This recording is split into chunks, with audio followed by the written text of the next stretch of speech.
श्री परमात्मने नमः।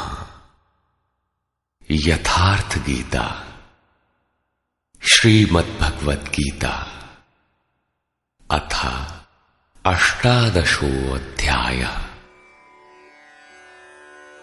ये गीता का अंतिम अध्याय है, जिसके पूर्वार्ध में योगेश्वर श्री कृष्ण द्वारा प्रस्तुत अनेक प्रश्नों का समाधान है तथा उत्तरार्ध गीता का उपसंहार है कि गीता से लाभ क्या है। 17वें अध्याय में आहार, तप, यज्ञ, दान तथा श्रद्धा का विभाग सहित स्वरूप बताया गया।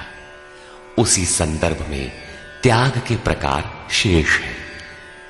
अर्जुन ने स्वयं एक प्रश्न रखा कि अर्जुन उवाच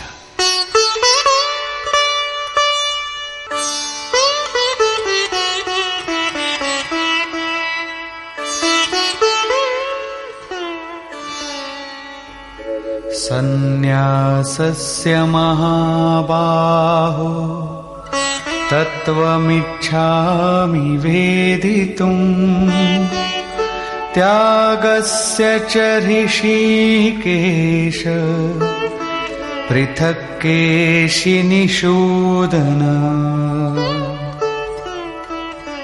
अर्जुन बोला, हे महाबाहो, हे हृदय के सर्वस्व, हे केशनिषूदन, मैं सन्यास और त्याग के यथार्थ स्वरूप को पृथक पृथक जानना चाहता हूं। पूर्ण त्याग सन्यास है, जहां संकल्प और संस्कारों का भी समापन है, और इससे पहले साधना की पूर्ति के लिए उत्तरोत्तर आसक्ति का त्याग ही त्याग है। यहां दो प्रश्न हैं कि सन्यास के तत्व को जानना चाहता हूं और दूसरा है कि त्याग के तत्व को जानना चाहता हूं। इस पर योगेश्वर श्री कृष्ण ने कहा, श्री भगवान उवाच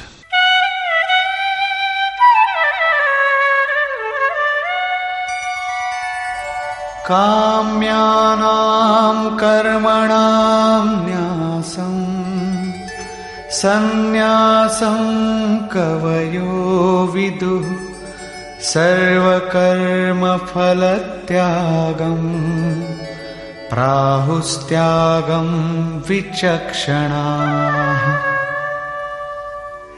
अर्जुन, कितने ही पंडित जन काम्य कर्मों के त्याग को सन्यास कहते हैं और कितने ही विचार कुशल पुरुष संपूर्ण कर्म फलों के त्याग को त्याग कहते हैं। त्याज्यं दोषवदित्येके कर्म प्राहुर्मनीषिणः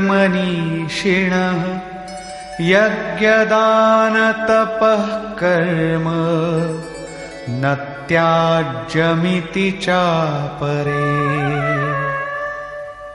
कई एक विद्वान ऐसा कहते हैं कि सभी कर्म दोषयुक्त हैं, अतः त्याग देने योग्य हैं, और दूसरे विद्वान ऐसा कहते हैं कि यज्ञ, दान और तप त्यागने योग्य नहीं है। इस प्रकार अनेक मत प्रस्तुत करके योगेश्वर अपना भी निश्चित मत देते हैं।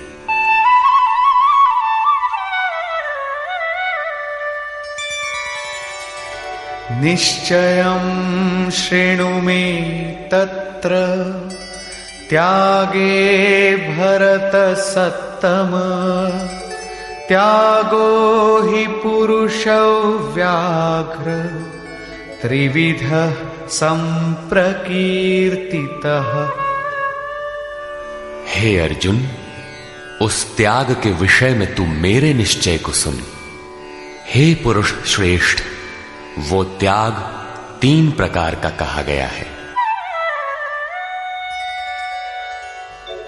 यज्ञदान तपः कर्म न त्याज्यं कार्यमेव तत् यज्ञो दानं तपश्चैव पावनानि मनीषिणाम्।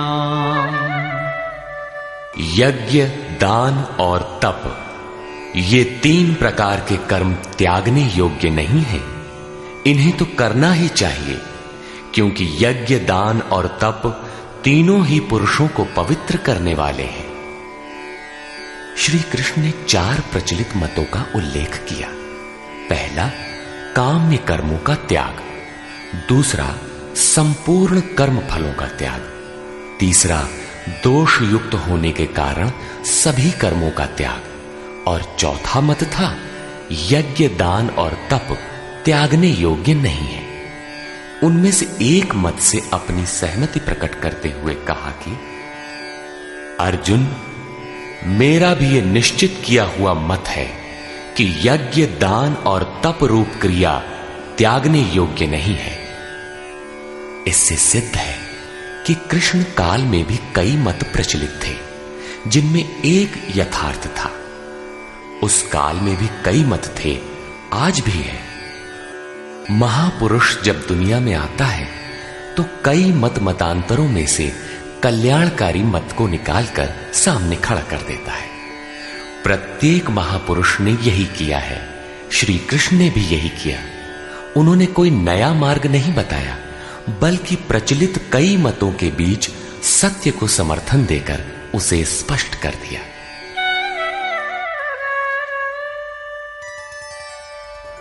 एतान्यपि तु कर्माणि संगं त्यक्त्वा फलानि च कर्तव्यानीति मे पार्थ निश्चितं मतमुत्तमम्।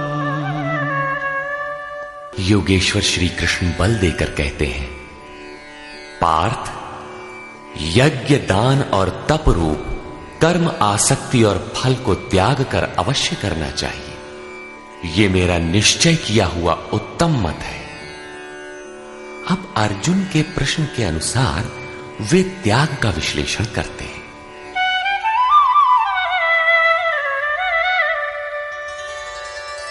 नियतस्य तु सन्न्यासः कर्मणो नोपपद्यते मोहात्तस्य परित्यागस्तामसः परिकीर्तितः। हे अर्जुन, नियत कर्म। श्री कृष्ण के शब्दों में नियत कर्म एक ही है, यज्ञ की प्रक्रिया। इस नियत शब्द को 8-10 बार योगेश्वर ने कहा। इस पर बार बार बल दिया कि कहीं साधक भटक कर दूसरा न करने लगे। इस शास्त्र विधि से निर्धारित कर्म का त्याग करना उचित नहीं। मोह से उसका त्याग करना तामस त्याग कहा गया है। सांसारिक विषय वस्तुओं की आसक्ति में फंसकर कार्यम कर्म अर्थात नियत कर्म एक दूसरे के पूरक हैं। इनका त्याग तामसी है। ऐसा पुरुष अधः गच्छति, कीट पतंग पर्यंत अधम योनियों में जाता है, क्योंकि उसने भजन की प्रवृत्तियों का त्याग कर दिया। अब राजस त्याग के विषय में बताते हैं। दुःखमित्येव यत्कर्म कायक्लेशभयात् त्यजेत् सकृत्वा राजसं त्यागं नैव त्यागफलं लभेत्। कर्म को दुखमय समझकर शारीरिक क्लेश के भय से उसका त्याग करने वाला व्यक्ति राजस त्याग को करके भी त्याग के फल को प्राप्त नहीं होता। जिससे भजन पार न लगे और काय क्लेश भयात, इस भय से कर्म को त्याग दे कि शरीर को कष्ट होगा, उस मनुष्य का त्याग राजसी है। उसे त्याग का फल परम शांति नहीं प्राप्त होती। तथा कार्यमित्येव यत्कर्म नियतं क्रियते अर्जुन स संगं त्यक्त्वा फलं चैव सत्यागः सात्विको मतः।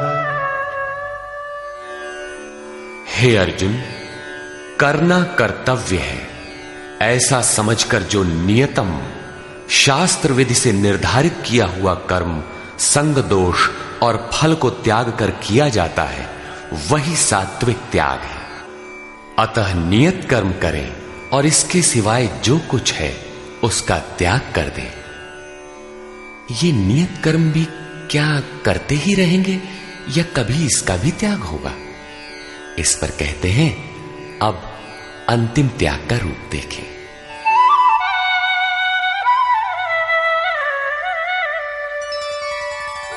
न द्वेष्ट्य कुशलं कर्म कुशलेनानुषज्यते त्यागी सत्वसमाविष्टो मेधावी छिन्न संशयः। हे अर्जुन, जो पुरुष अकुशलम कर्म अर्थात अकल्याणकारी कर्म से, शास्त्र नियत कर्म ही कल्याणकारी है, इसके विरोध में जो कुछ है इसी लोक का बंधन है, इसलिए अकल्याणकारी है, ऐसे कर्मों से द्वेष नहीं करता और अकल्याणकारी कर्म में आसक्त नहीं होता, जो करना था वो भी शेष नहीं है, ऐसा सत्व से संयुक्त पुरुष संशय रहित, ज्ञानवान और त्यागी है। उसने सब कुछ त्यागा है, लेकिन प्राप्ति के साथ वो पूर्ण त्याग ही सन्यास है। हो सकता है और कोई सरल रास्ता हो? इस पर कहते हैं, नहीं। नहि देहभृता शक्यं त्यक्तुं कर्माण्यशेषतः यस्तु कर्मफल त्यागी सत्यागीत्यभिधीयते।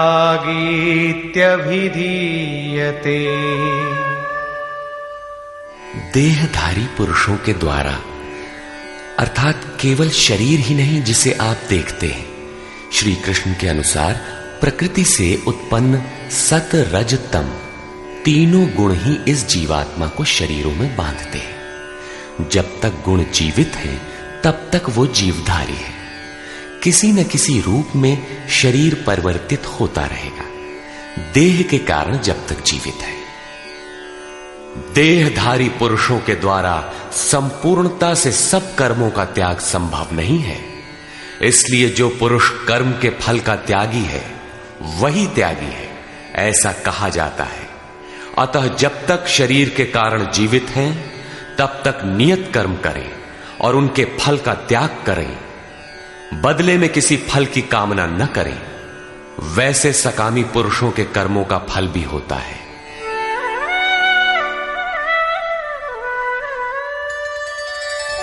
अनिष्टमिष्टं मिश्रञ्च त्रिविधं कर्मणः फलम् भवत्यत्यागिनां प्रीत्य न तु सन्न्यासिनां क्वचित्। सकामी पुरुषों के कर्मों का अच्छा, बुरा और मिला हुआ ऐसा 3 प्रकार का फल मरने के पश्चात भी होता है। जन्म जन्मांतरों तक मिलता है, किंतु सन्यासी नाम सर्वस्व का न्यास अर्थात अंत करने वाले पूर्ण त्यागी पुरुषों के कर्मों का फल किसी भी काल में नहीं होता। यही शुद्ध सन्यास है। सन्यास चरमोत्कृष्ट अवस्था है। भले बुरे कर्मों का फल तथा पूर्ण न्यास काल में उनके अंत का प्रश्न पूरा हुआ। अब पुरुष के द्वारा शुभ अथवा अशुभ कर्म होने में क्या कारण है, इस पर देखें।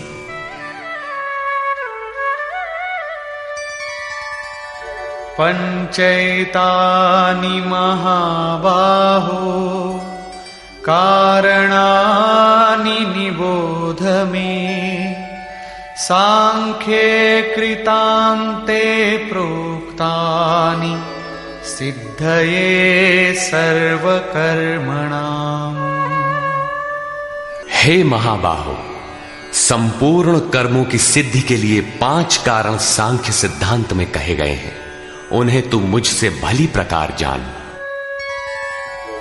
अधिष्ठानं तथा कर्ता करणं च पृथग्विधम् विविधाश्च पृथक् चेष्टा दैवं चैवात्र पंचमम्।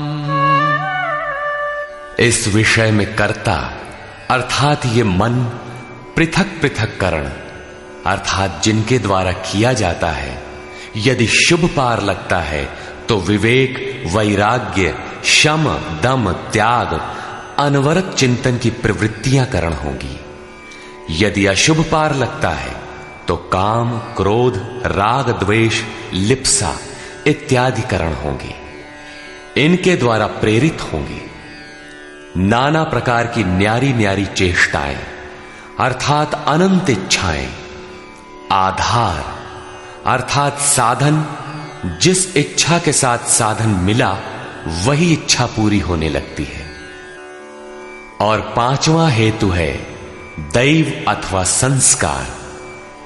इसकी पुष्टि करते हैं। शरीर वांग मनोभिर्यत् कर्म प्रारभते नरः न्याय्यं वा विपरीतं वा पंचैते तस्य हेतवः। मनुष्य मन, वाणी अथवा शरीर से शास्त्र के अनुसार अथवा विपरीत जो कुछ कर्म आरंभ करता है, उनके ये 5 ही कारण हैं। परंतु ऐसा होने पर भी तत्रैवं सति कर्तारम् आत्मानं केवलं तु यः पश्यत्यकृतबुद्धित्वान् न स पश्यति दुर्मतिः। जो पुरुष अशुद्ध बुद्धि के कारण उस विषय में कैवल्य स्वरूप आत्मा को करता देखता है, वो दुर्बुद्धि यथार्थ नहीं देखता अर्थात भगवान नहीं करते। इस प्रश्न पर योगेश्वर श्री कृष्ण ने दूसरी बार बल दिया। अध्याय 5 में उन्होंने कहा था कि वो प्रभु न करता है, न कराता है, न क्रिया के संयोग को जोड़ता है। तो लोग कहते क्यों हैं? मोह से लोगों की बुद्धि आवृत है, इसलिए जो कुछ भी कह सकते हैं। यहां भी कहते हैं कर्म होने में 5 कारण हैं। उसके बावजूद भी जो कैवल्य स्वरूप परमात्मा को करता देखता है, वो मूढ़ बुद्धि अर्थात दुर्बुद्धि यथार्थ नहीं देखता अर्थात भगवान नहीं करते। जबकि अर्जुन के लिए वे ताल ठोक कर खड़े हो जाते हैं। निमित्त मात्रम भव, कि करता धरता तो मैं हूं, तू निमित्त बनकर खड़ा भर रहे। अंततः वे महापुरुष कहना क्या चाहते हैं? वस्तुतः भगवान और प्रकृति के बीच एक आकर्षण रेखा है। जब तक साधक प्रकृति की सीमा में है, भगवान नहीं करते। बहुत समीप रहकर भी दृष्टा रूप में ही रहते हैं। अनन्य भाव से इष्ट को पकड़ने पर वे हृदय देश से संचालक बन जाते हैं। साधक प्रकृति की आकर्षण सीमा से निकलकर उनके क्षेत्र में आ जाता है। ऐसे अनुरागी के लिए वे ताल ठोंककर सदैव खड़े रहते हैं। केवल उसी के लिए भगवान करते हैं। अतः चिंतन करें। प्रश्न पूरा हुआ। आगे देखें। यस्य नाहं कृतो भावो बुद्धिर्यस्य न लिप्यते हत्वापि स इमान् लोकान् न हन्ति न निबध्यते। जिस पुरुष के अंतःकरण में मैं करता हूं ऐसा भाव नहीं है, तथा जिसकी बुद्धि लिपायमान नहीं होती, वो पुरुष इन सब लोगों को मारकर भी वास्तव में न तो मारता है और न बंधता है। लोक संबंधी संस्कारों का विलय ही लोक संहार है। अब उस नियत कर्म की प्रेरणा कैसे होती है, इस पर देखें।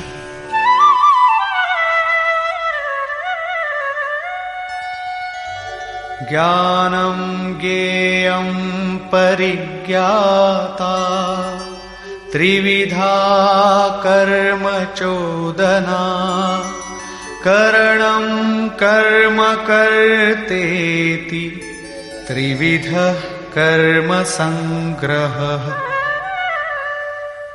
अर्जुन, परिज्ञाता अर्थात पूर्ण ज्ञाता महापुरुषों से ज्ञानम, उसको जानने की विधि से, और ज्ञेय जानने योग्य वस्तु। श्री कृष्ण ने पीछे कहा, मैं ही ज्ञेय जानने योग्य पदार्थ हूं, से कर्म करने की प्रेरणा मिलती है। पहले तो पूर्ण ज्ञाता कोई महापुरुष हो, उनके द्वारा उस ज्ञान को जानने की विधि प्राप्त हो, लक्ष्य ज्ञेय पर दृष्टि हो, तभी कर्म की प्रेरणा मिलती है। और कर्ता अर्थात मन की लगन, करण अर्थात विवेक, वैराग्य, शम, दम इत्यादि तथा कर्म की जानकारी से कर्म का संग्रह होता है, कर्म इकट्ठा होने लगता है। पीछे कहा गया था कि प्राप्ति के पश्चात उस पुरुष का कर्म किए जाने से कोई प्रयोजन नहीं होता और न छोड़ने से हानि ही होती है। फिर भी लोक संग्रह अर्थात पीछे वालों के हृदय में कल्याणकारी साधनों के संग्रह के लिए वो कर्म में बरतता है। कर्ता, करण और कर्म के द्वारा इनका संग्रह होता है। ज्ञान, कर्म और कर्ता के भी तीन तीन भेद हैं।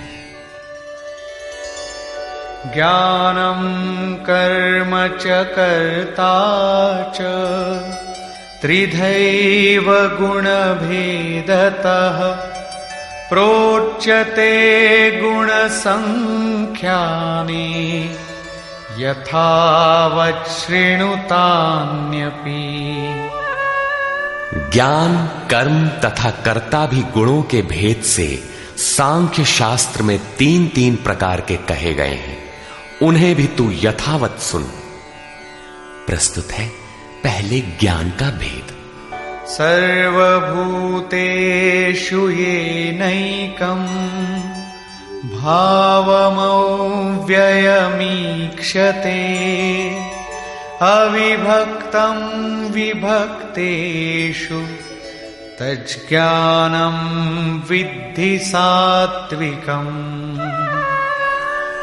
अर्जुन, जिस ज्ञान से मनुष्य पृथक पृथक सब भूतों में एक अविनाशी परमात्म भाव को विभाग रहित एक रस देखता है, उस ज्ञान को तू सात्विक जान। ज्ञान प्रत्यक्ष अनुभूति है, जिसके साथ ही गुणों का अंत होना है। ये ज्ञान की परिपक्व अवस्था है। अब राजस ज्ञान देखें। पृथक्त्वेन तु यज्ज्ञानं नानाभावान् पृथक्विधान् वेत्ति सर्वेषु भूतेषु तज्ज्ञानं विद्धि राजसम्। जो ज्ञान संपूर्ण भूतों में भिन्न प्रकार के अनेक भावों को अलग अलग करके जानता है कि ये अच्छा है, ये बुरे हैं, उस ज्ञान को तू राजस जान। ऐसी स्थिति है तो राजसी स्तर पर तुम्हारा ज्ञान है। अब देखें तामस ज्ञान।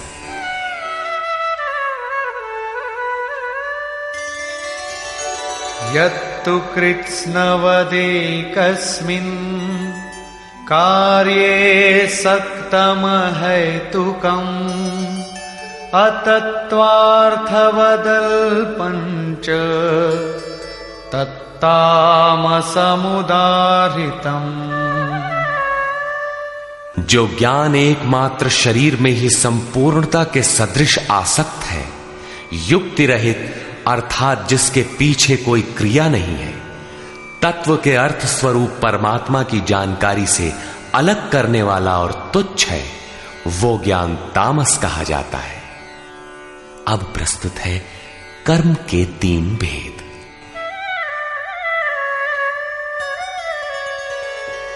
नियतं संगरहितं अरागद्वेषतः कृतम् अफलप्रेप्सुना कर्म यत्तत्सात्विकमुच्यते। जो कर्म नियतम शास्त्र विधि से निर्धारित है, अन्य नहीं, संग दोष और फल को न चाहने वाले पुरुष द्वारा बिना राग द्वेष के किया जाता है, वो कर्म सात्विक कहा जाता है। नियत कर्म अर्थात आराधना चिंतन है, जो परम में प्रवेश दिलाता है।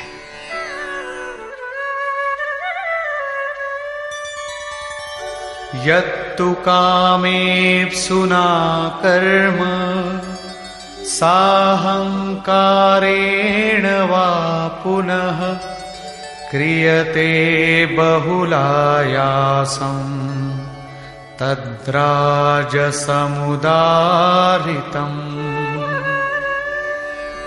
जो कर्म बहुत परिश्रम से युक्त है, फल को चाहने वाले और अहंकार युक्त पुरुष द्वारा किया जाता है, वो कर्म राजस कहा जाता है। ये पुरुष भी वही नियत कर्म करता है, किंतु अंतर मात्र इतना ही है कि फल की इच्छा और अहंकार से युक्त है, इसलिए उसके द्वारा होने वाले कर्म राजस है। अब देखें तामस।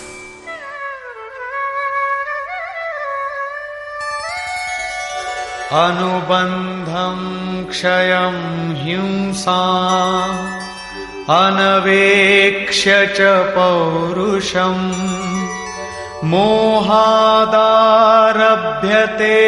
कर्म यत्तत्तामसमुच्यते। जो कर्म अंततः नष्ट होने वाला है, हिंसा सामर्थ्य को न विचार कर केवल मोहवश आरंभ किया जाता है, वो कर्म तामस कहा है। स्पष्ट है कि ये कर्म शास्त्र का नियत कर्म नहीं है, उसके स्थान पर भ्रांति है। अब देखें कर्ता के लक्षण।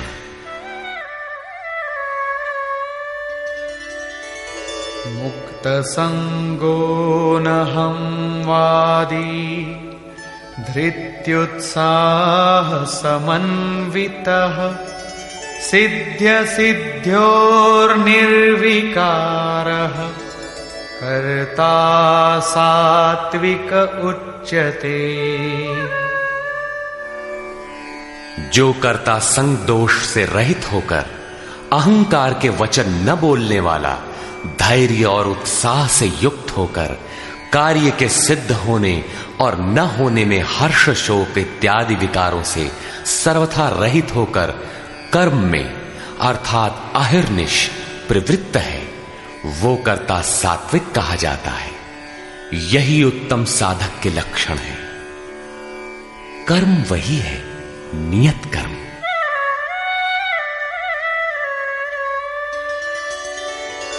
रागी कर्म फल प्रेप्सुः लुब्धो हिंसात्मको शुचिः हर्ष शोकान्वितः कर्ता राजसः परिकीर्तितः।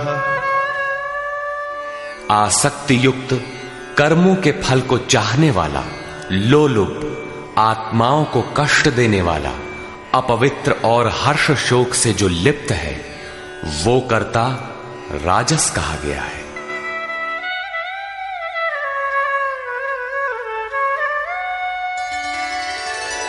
अयुक्तः प्राकृतः स्तब्धः शठो नैष्कृतिकोलसः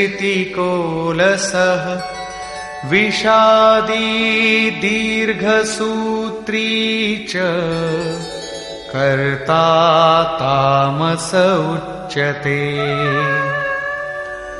जो चंचल चित्त वाला, असभ्य, घमंडी, धूर्त, दूसरे के कार्यों में बाधा पहुंचाने वाला, शोक करने के स्वभाव वाला, आलसी और दीर्घ सूत्री है कि फिर कर लेंगे, वो कर्ता तामस कहा जाता है। दीर्घ सूत्री कर्म को कल पर टालने वाला है, यद्यपि करने की इच्छा उसे भी रहती है। इस प्रकार कर्ता के लक्षण पूरे हुए। अब योगेश्वर श्री कृष्ण ने नवीन प्रश्न उठाया, बुद्धि, धारणा और सुख के लक्षण।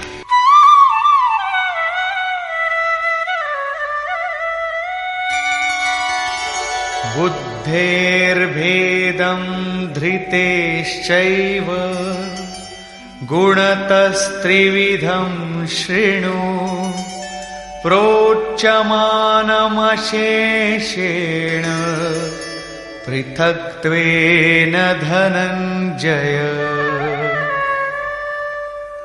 धनंजय, बुद्धि और धारणा शक्ति का भी गुणों के कारण 3 प्रकार का भेद संपूर्णता से विभाग पूर्वक मुझसे सुन।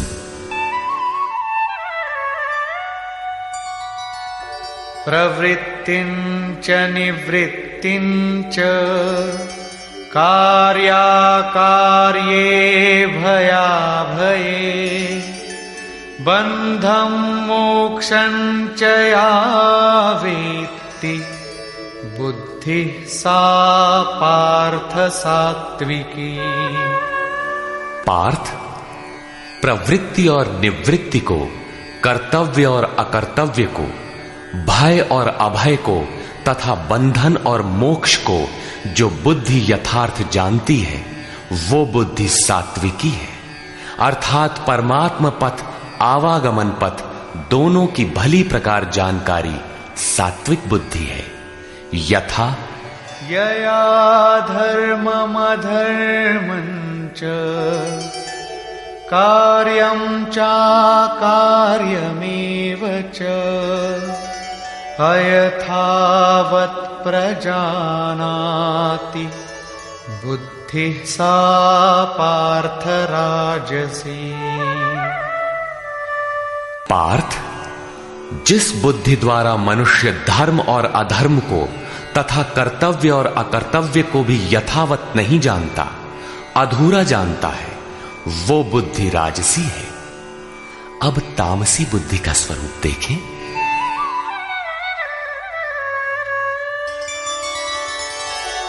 अधर्मं धर्ममिति या मन्यते तमसावृता सर्वार्थान् विपरीतांश्च बुद्धिः सा पार्थ तामसी। पार्थ, तमोगुण से ढकी हुई जो बुद्धि अधर्म को धर्म मानती है तथा संपूर्ण हितों को विपरीत ही देखती है, वो बुद्धि तामसी है। यहां श्लोक 30 से 32 तक बुद्धि के 3 भेद बताए गए। पहली बुद्धि तो किस कार्य से निवृत्त होना है और किस में प्रवृत्त होना है, कौन कर्तव्य है और कौन अकर्तव्य है, इसकी भली प्रकार जानकारी रखती है, वो बुद्धि सात्विक है।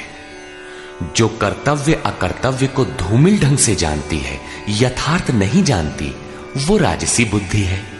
और अधर्म को धर्म, नश्वर को शाश्वत तथा हित को अहित, इस प्रकार विपरीत जानकारी वाली बुद्धि तामसी है। इस प्रकार बुद्धि के भेद समाप्त हुए। अब प्रस्तुत है दूसरा प्रश्न, धृति, धारणा के 3 भेद।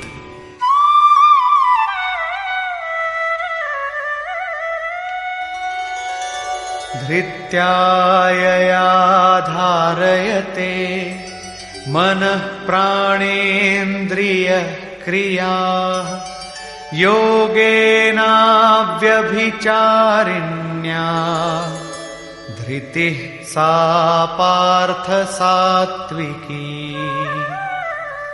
योगेन, यौगिक प्रक्रिया के द्वारा अव्यभिचारिणी, योग चिंतन के अलावा दूसरे किसी स्फुरण का आना व्यभिचार है। चित्त का बहक जाना व्यभिचार है। अतः ऐसी अव्यभिचारिणी धारणा से मनुष्य मन प्राण और इंद्रियों की क्रिया को जो धारण करता है, वो धारणा सात्विकी है। अर्थात मन, प्राण और इंद्रियों को इष्ट की दिशा में मोड़ना ही सात्विक धारणा है।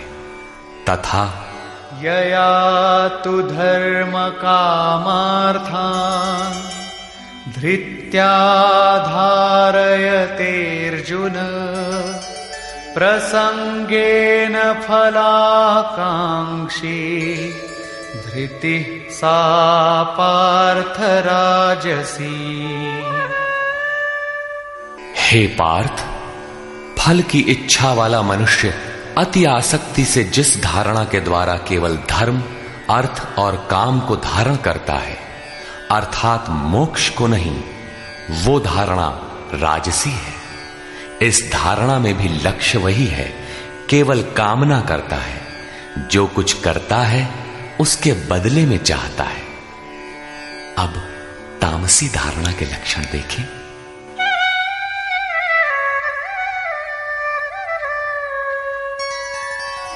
यया स्वप्नं भयं शोकं विषादं मदमेव च न विमुञ्चति दुर्मेधा धृतिः सा पार्थ तामसी। हे पार्थ, दुष्ट बुद्धि वाला मनुष्य जिस धारणा के द्वारा निद्रा, भय, चिंता, दुख और अभिमान को भी अर्थात नहीं छोड़ता, इन सबको धारण किए रहता है, वो धारणा तामसी है। ये प्रश्न पूरा हुआ। अगला प्रश्न है सुख।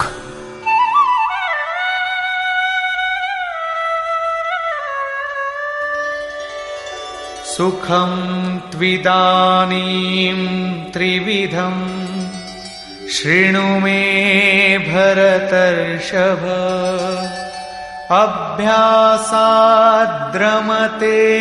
यत्र दुःखान्तं च निगच्छति।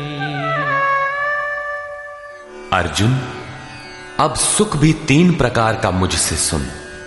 उनमें से जिस सुख में साधक अभ्यास से रमण करता है, अर्थात चित्त को समेटकर इष्ट में रमण करता है, और जो दुखों का अंत करने वाला है, तथा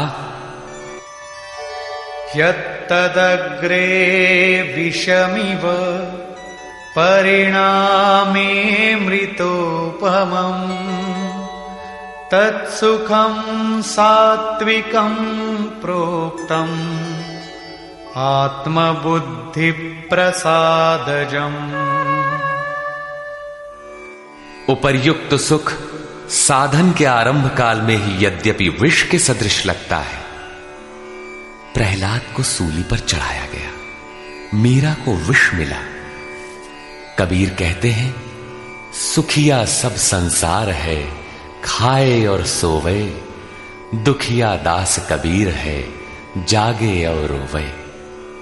अतः आरंभ में विष जैसा भासता है, परंतु परिणाम में अमृत तुल्य है, अमृत तत्व को दिलाने वाला है। अतः आत्म विषयक बुद्धि के प्रसाद से उत्पन्न हुआ सुख सात्विक कहा गया है। तथा विषयेन्द्रिय संयोगात् यत्तदग्रे मृतोपमम् परिणामे विषमिव तत्सुखं राजसं स्मृतम्। जो सुख विषय और इंद्रियों के संयोग से होता है, वो यद्यपि भोग काल में अमृत के सदृश लगता है, किंतु परिणाम में विष के सदृश है, क्योंकि जन्म मृत्यु का कारण है। वो सुख राजस कहा गया है। तथा यदग्रे चानुबंधे च सुखं मोहनमात्मनः निद्रालस्य प्रमादोत्थम् तत्तामसमुदाहृतम्।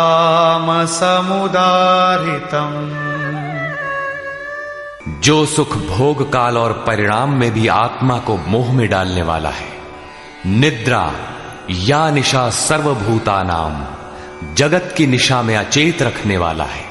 आलस्य और व्यर्थ की चेष्टाओं से उत्पन्न वो सुख तामस कहा गया है। अब योगेश्वर श्री कृष्ण गुणों की पहुंच बताते हैं। न तदस्ति पृथिव्यां वा दिवि देवेषु वा पुनः सत्वं प्रकृतिजैर्मुक्तम् यदेभिः स्यात् त्रिभिर्गुणैः। अर्जुन, पृथ्वी में, स्वर्ग में अथवा देवताओं में ऐसा कोई भी प्राणी नहीं जो प्रकृति से उत्पन्न हुए तीनों गुणों से रहित हो, अर्थात ब्रह्मा से लेकर कीट पतंग यावन मात्र जगत क्षणभंगुर मरने जीने वाला है, तीनों गुणों के अंतर्गत है। अर्थात देवता भी तीनों गुणों का विकार है, नश्वर है। यहां वाय देवताओं को योगेश्वर ने चौथी बार लिया। अध्याय 7, 9, 17 तथा यहां 18वें अध्याय में इन सब का एक ही अर्थ है कि देवता तीनों गुणों के अंतर्गत है। जो इन्हें भजता है, नश्वर की पूजा करता है। भागवत में भी श्री ऋषभ देव जी के 9 योगीश्वर पुत्रों का प्रसिद्ध आख्यान है, जिसमें उपदेश देते हुए कहते हैं कि स्त्री पुरुष में प्रेम के लिए शंकर पार्वती की, आरोग्य के लिए अश्विनी कुमारों की, विजय के लिए इंद्र की तथा धन के लिए कुबेर की पूजा करें। इसी तरह विविध कामनाएं बताकर अंत में निर्णय देते हैं कि संपूर्ण कामनाओं की पूर्ति और मोक्ष के लिए तो एकमात्र नारायण की ही पूजा करनी चाहिए। तुलसी मूलहि सींचिए, फूलई फलई अघाई। अस्तु सर्वव्यापक प्रभु का स्मरण करें, जिसकी पूर्ति के लिए सद्गुरु की शरण, निष्कपट भाव से प्रश्न और सेवा एकमात्र उपाय है। आसुरी और दैवी संपद अंतःकरण की 2 वृत्तियां हैं, जिसमें दैवी संपद परम देव परमात्मा का दिग्दर्शन कराती है, इसलिए दैवी कही जाती है। किंतु ये भी तीनों गुणों के ही अंतर्गत है। गुण शांत होने के पश्चात इनकी भी शांति हो जाती है। तत्पश्चात उस आत्म तृप्त योगी के लिए कोई भी कर्तव्य शेष नहीं रह जाता। अब प्रस्तुत है पीछे से आरंभ हुआ प्रश्न, वर्ण व्यवस्था। वर्ण जन्म प्रधान है अथवा कर्मों से पाई जाने वाली अंतःकरण की योग्यता का नाम है। इस पर देखें। ब्राह्मण क्षत्रिय विशाम शूद्राणां च परन्तप कर्माणि प्रविभक्तानि स्वभाव प्रभवैर्गुणैः। हे परंतप, ब्राह्मण, क्षत्रिय, वैश्य और शूद्रों के कर्म स्वभाव से उत्पन्न गुणों द्वारा विभक्त किए गए हैं। स्वभाव में सात्विक गुण होगा तो आप में निर्मलता होगी, ध्यान समाधि की क्षमता होगी। तामसी गुण होगा तो आलस्य, निद्रा, प्रमाद रहेगा। उसी स्तर से आपसे कर्म भी होगा। जो गुण कार्यरत है वही आपका वर्ण है, स्वरूप है। इस प्रश्न को योगेश्वर श्री कृष्ण ने यहां चौथी बार लिया है। अध्याय 2 में इन 4 वर्णों में से एक क्षत्रिय का नाम लिया कि क्षत्रिय के लिए युद्ध से श्रेयतर कोई मार्ग नहीं है। तीसरे अध्याय में उन्होंने कहा कि दुर्बल गुण वाले के लिए भी उसके स्वभाव से उत्पन्न योग्यता के अनुसार धर्म में प्रवृत्त होना, उसमें मर जाना भी परम कल्याणकारक है। दूसरों की नकल करना भयावह है। अध्याय 4 में बताया कि 4 वर्णों की सृष्टि मैंने की। तो क्या मनुष्यों को 4 जातियों में बांटा?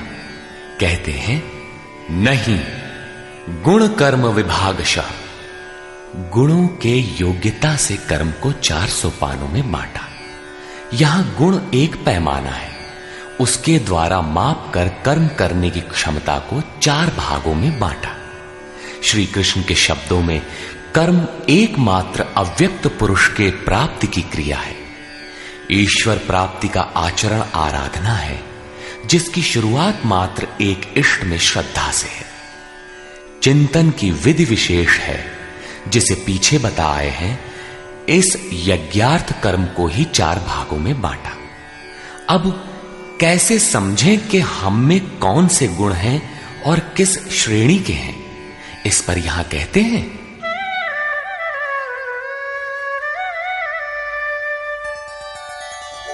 शमो दमस्तपः शौचम् क्षान्तिरार्जवमेव च ज्ञानं विज्ञानमास्तिक्यम् ब्रह्म कर्म स्वभावजम्।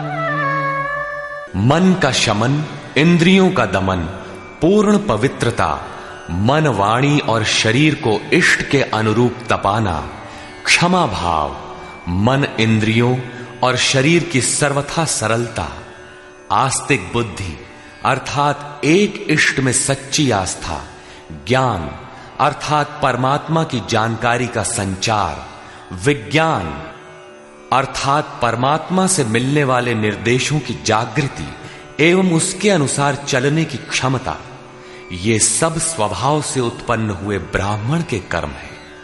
अर्थात जब स्वभाव में ये योग्यताएं पाई जाएं, कर्म धारावाही होकर स्वभाव में ढल जाए, तो वो ब्राह्मण श्रेणी का करता है।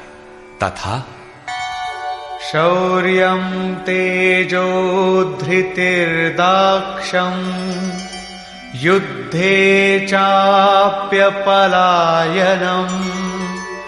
दानमीश्वर भावश्च क्षात्रं कर्म स्वभावजम्।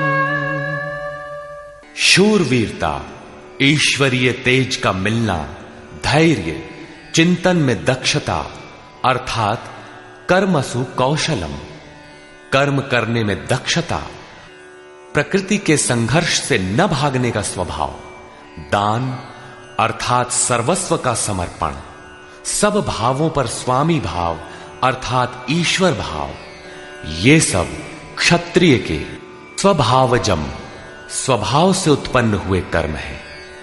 स्वभाव में ये योग्यताएं पाई जाती हैं तो वो कर्ता क्षत्रिय है। अब प्रस्तुत है वैश्य तथा शूद्र का स्वरूप।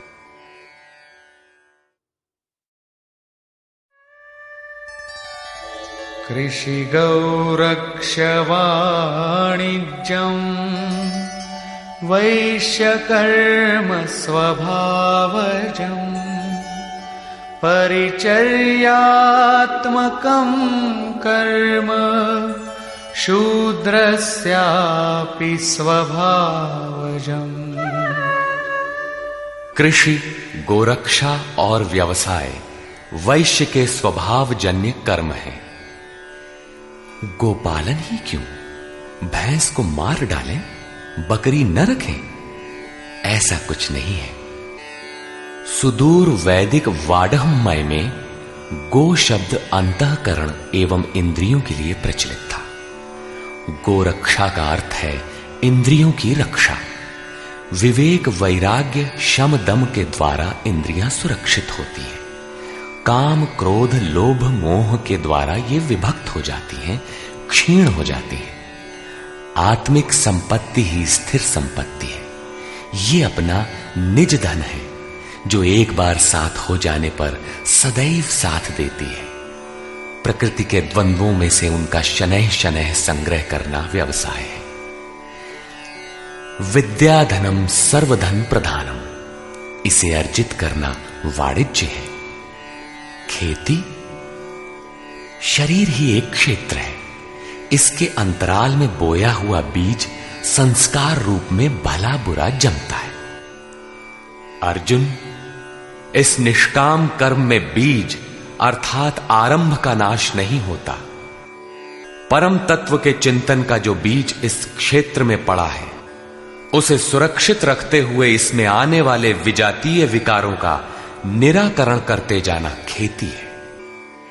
अपने से उन्नत अवस्था वाले, प्राप्ति वाले गुरुजनों की सेवा करना शूद्र का स्वभावजन्य कर्म है।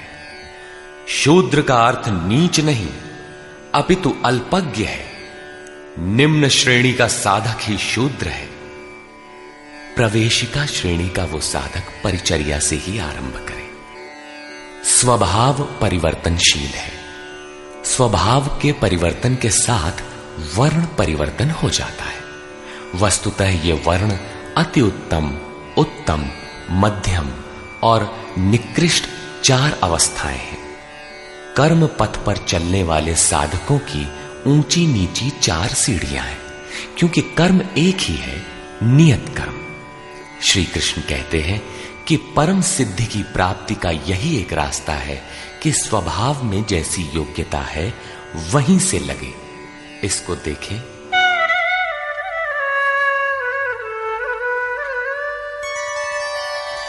स्वे स्वे कर्मण्यभिरतः संसिद्धिं लभते नरः स्वकर्मनिरतः सिद्धिं यथा विन्दति तच्छृणु। अपने अपने स्वभाव में पाई जाने वाली योग्यता के अनुसार कर्म में लगा हुआ मनुष्य संसिद्धिम, भगवत प्राप्ति रूपी परम सिद्धि को प्राप्त होता है। पहले भी कहे आए हैं, इस कर्म को करके तू परम सिद्धि को प्राप्त होगा। कौन सा कर्म करके? अर्जुन, तू शास्त्र विधि से निर्धारित कर्म, यज्ञार्थ कर्म कर। अब स्वकर्म करने की क्षमता के अनुसार कर्म में लगा हुआ मनुष्य परम सिद्धि को किस प्रकार प्राप्त होता है, वो विधि तुम मुझसे सुन। ध्यान दे। यतः प्रवृत्तिर्भूतानां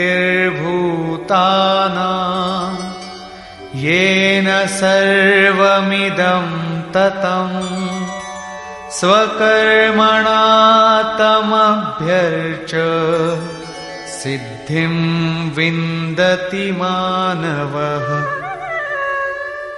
जिस परमात्मा से सब भूतों की उत्पत्ति हुई, जिससे ये संपूर्ण जगत व्याप्त है, उस परमेश्वर को स्वकर्मणा, अपने स्वभाव से उत्पन्न हुए कर्म के द्वारा अर्चन कर परम सिद्धि को प्राप्त होता है। अतः परमात्मा की भावना और परमात्मा का ही सर्वांगीण अर्चन और क्रमशः चलना आवश्यक है। जैसे कोई बड़ी कक्षा में बैठ जाए तो छोटी भी खो देगा और बड़ी तो मिलेगी ही नहीं। अतः इस कर्म पथ पर सोपानशः चलने का विधान है। जैसे अध्याय 18 के 6 श्लोक में। इसी पर पुनः बल देते हुए कहते हैं कि आप अल्पज्ञ ही क्यों ना हो, वहीं से आरंभ करें। वो विधि है परमात्मा के प्रति समर्पण।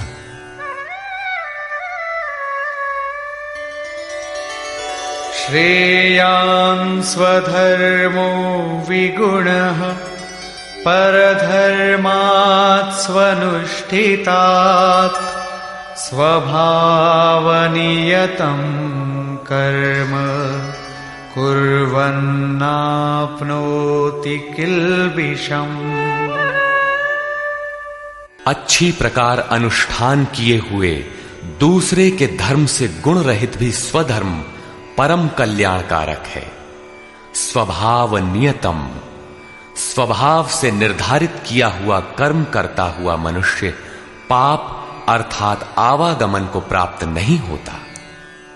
प्रायः साधकों को उच्चाटन होने लगता है कि हम सेवा करते ही रहेंगे, वे तो ध्यानस्थ हैं, अच्छे गुणों के कारण उनका सम्मान है। तुरंत वे नकल करने लगते हैं। श्री कृष्ण के अनुसार नकल या ईर्ष्या से कुछ मिलेगा नहीं। अपने स्वभाव से कर्म करने की क्षमता के अनुसार कर्म करके ही कोई परम सिद्धि पाता है, छोड़कर नहीं।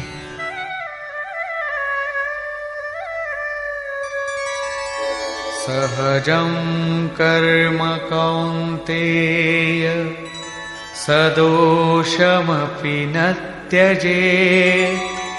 सर्वारम्भा हि दोषेण धूमेनाग्निरिवावृताः।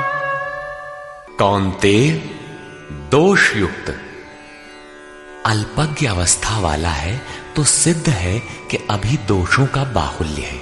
ऐसा दोष युक्त भी सहजम कर्म, स्वभाव से उत्पन्न सहज कर्म को नहीं त्यागना चाहिए, क्योंकि धुएं से अग्नि के सदृश सभी कर्म किसी न किसी दोष से आवृत्त हैं। ब्राह्मण श्रेणी ही सही, कर्म तो करना पड़ रहा है। स्थिति नहीं मिली तब तक दोष विद्यमान है, प्रकृति का आवरण विद्यमान है। दोषों का अंत वहां होगा जहां ब्राह्मण श्रेणी का कर्म भी ब्रह्म में प्रवेश के साथ विलय हो जाता है। उस प्राप्ति वाले का लक्षण क्या है जहां कर्मों से प्रयोजन नहीं रह जाता?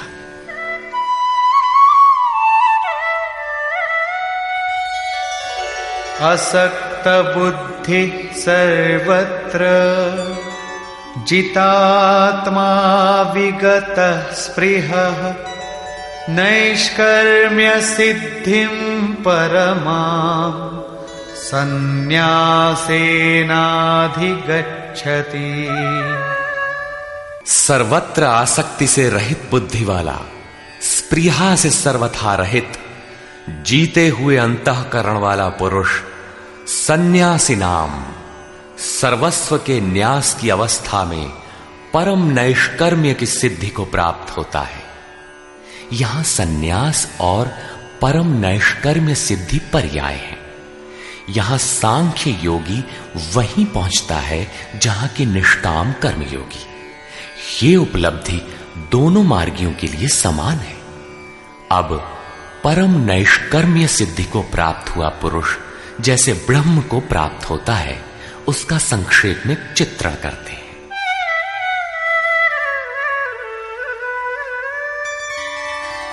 सिद्धिं प्राप्तो यथा ब्रह्म तथाप्नोति निबोध मे।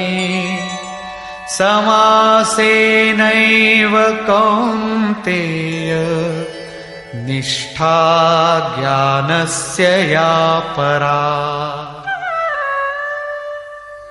कौन्तेय, जो ज्ञान की परानिष्ठा है, पराकाष्ठा है, उस परम सिद्धि को प्राप्त हुआ पुरुष ब्रह्म को जैसे प्राप्त होता है, उस विधि को तू मुझसे संक्षेप में जान।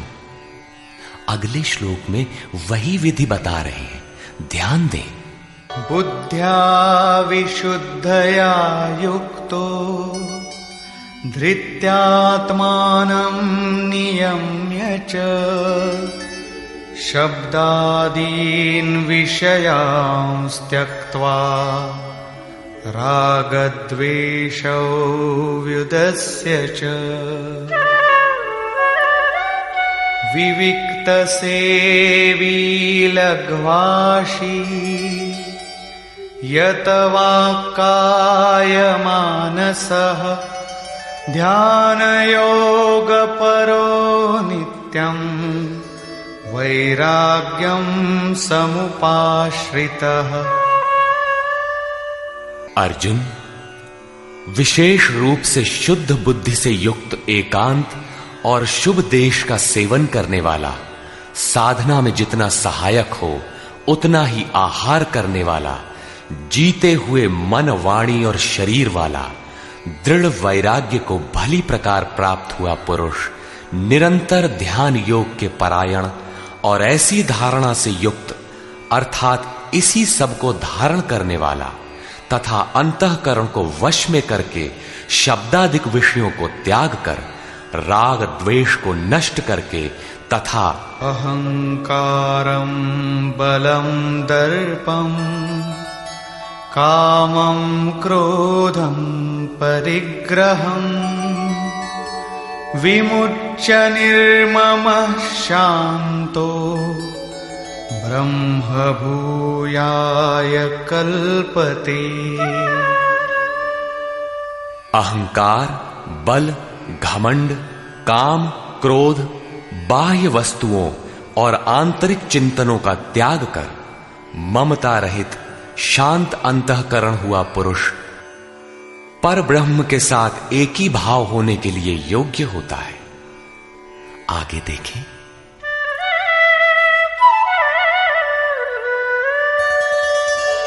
ब्रह्मभूतः प्रसन्नात्मा न शोचति न काङ्क्षति समः सर्वेषु भूतेषु मद्भक्तिं लभते पराम्।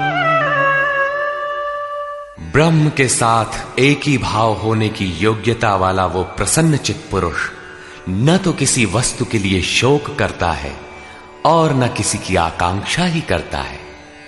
सब भूतों में समभाव हुआ वो भक्ति की पराकाष्ठा पर है। भक्ति अपना परिणाम देने की स्थिति में है जहां ब्रह्म में प्रवेश मिलता है। अब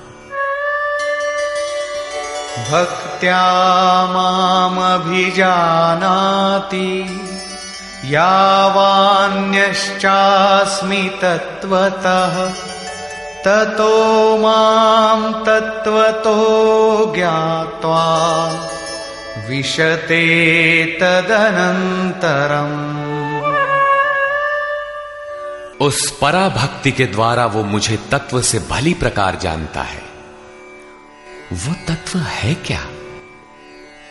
मैं जो और जिस प्रभाव वाला हूं, अजर अमर शाश्वत जिन अलौकिक गुणधर्मों वाला हूं, उसे जानता है और मुझे तत्व से जानकर तत्काल ही मुझ में प्रवेश कर जाता है। प्राप्ति काल में तो भगवान दिखाई पड़ते हैं और प्राप्ति के ठीक बाद तत्क्षण वो अपने ही आत्म स्वरूप को उन ईश्वरीय गुण धर्मों से युक्त पाता है कि आत्मा ही अजर अमर शाश्वत अव्यक्त और सनातन है। अहंकार, बल, दर्प, काम, क्रोध, मद, मोह इत्यादि प्रकृति में गिराने वाले विकार जब सर्वथा शांत हो जाते हैं और विवेक, वैराग्य, शम, दम, एकांत सेवन, ध्यान इत्यादि ब्रह्म में प्रवेश दिलाने वाली योग्यताएं जब पूर्णतया परिपक्व हो जाती हैं, उस समय वो ब्रह्म को जानने योग्य होता है। उस योग्यता का नाम ही पराभक्ति है। इसी योग्यता द्वारा वो तत्व को जानता है। तत्व है क्या? मुझे जानता है। भगवान जो है, जिन विभूतियों से युक्त है, उसे जानता है और मुझे जानकर तत्क्षण मुझ में ही स्थित हो जाता है। अर्थात ब्रह्म, तत्व, ईश्वर, परमात्मा और आत्मा एक दूसरे के पर्याय हैं। एक की जानकारी के साथ ही इन सब की जानकारी हो जाती है। यही परम सिद्धि, परम गति, परम धाम भी है। अतः गीता का दृढ़ निश्चय है कि सन्यास और निष्काम कर्मयोग दोनों ही परिस्थितियों में परम नैष्कर्म्य सिद्धि को पाने के लिए नियत कर्म अर्थात चिंतन अनिवार्य है। अब तक तो सन्यासी के लिए भजन चिंतन पर बल दिया और अब समर्पण कहकर उसी वार्ता को निष्काम कर्मयोगी के लिए भी कहते हैं। सर्वकर्माण्यपि सदा कुर्वाणो मद्व्यपाश्रयः मत्प्रसादादवाप्नोति शाश्वतं पदमव्ययम्। मुझ पर विशेष रूप से आश्रित हुआ पुरुष संपूर्ण कर्मों को सदा करता हुआ लेश मात्र भी त्रुटि न रख कर करता हुआ मेरे कृपा प्रसाद से शाश्वत अविनाशी परम पद को प्राप्त होता है। कर्म वही है, नियत कर्म, यज्ञ की प्रक्रिया। पूर्ण योगेश्वर सद्गुरु के आश्रित साधक उनके कृपा प्रसाद से शीघ्र पा जाता है, अतः उसे पाने के लिए समर्पण आवश्यक है। चेतसा सर्वकर्माणि मयि सन्न्यस्य मत्परः बुद्धियोगमुपाश्रित्य मच्चित्तः सततं भव। अतः अर्जुन, संपूर्ण कर्मों को अर्थात जितना कुछ तुझसे बन पड़ता है मन से मुझे अर्पित करके, अपने भरोसे नहीं बल्कि मुझे समर्पण करके मेरे परायण हुआ बुद्धि योग अर्थात योग की बुद्धि का अवलंबन करके निरंतर मुझ में चित्त को लगा। योग एक ही है जो सर्वथा दुखों का अंत करने वाला और परम तत्व परमात्मा में प्रवेश दिलाने वाला है। उसकी क्रिया भी एक ही है, यज्ञ की प्रक्रिया जो मन तथा इंद्रियों के संयम, श्वास प्रश्वास तथा ध्यान इत्यादि पर निर्भर है, जिसका परिणाम भी एक ही है, यान्ति ब्रह्म सनातनम। इसी पर आगे कहते हैं,